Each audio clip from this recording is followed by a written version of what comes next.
যুদ্ধের আগুনে জ্বলছে মধ্যপ্রাচ্য।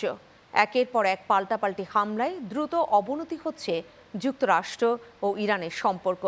জর্ডানে মার্কিন সেনা সদস্য নিহতের ঘটনার পর প্রেসিডেন্ট ডোনাল্ড ট্রাম্পের নির্দেশে ইরানের বিভিন্ন সামরিক স্থাপনায় নতুন করে বিমান হামলা চালায় যুক্তরাষ্ট্র।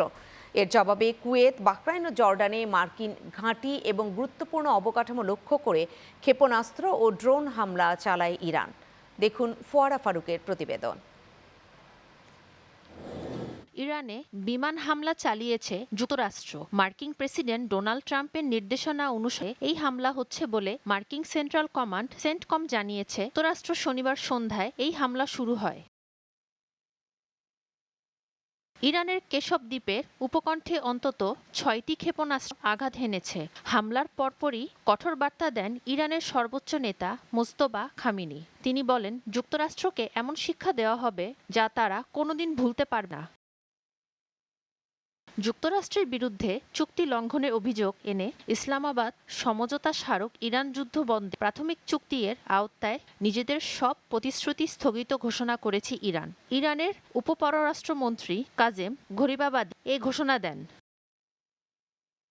এদিকে ইরানের পাল্টা হামলায় কুয়েতের একটি বিদ্যুৎ উৎপাদন কেন্দ্র ও পানি শোধনাগারে আগুন লাগে। ক্ষতিগ্রস্ত হয় কয়েকটি বিদ্যুৎ ইউনিট। পাশাপাশি একটি তেল স্থাপনাতেও হামলার খবর পাওয়া গেছে।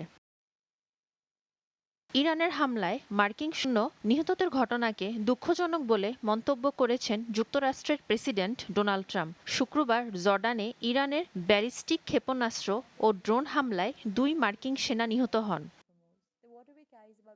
অন্যদিকে যুক্তরাষ্ট্র ও ইরানের মধ্যে উত্তেজনা সংঘাত বেড়ে যাওয়ায় বিশ্বজুড়ে মার্কিন নাগরিকদের জন্য নিরাপত্তা সতর্কতা জারি করেছে যুক্তরাষ্ট্রের পররাষ্ট্র দপ্তর। সতর্কবার্তায় বলা হয়েছে, বিভিন্ন দেশে ফ্লাইট বাতিল এবং সময়ে সময়ে আকাশপথ বন্ধ করে দেওয়ায় আন্তর্জাতিক ভ্রমণে বিঘ্ন ঘটতে পারে।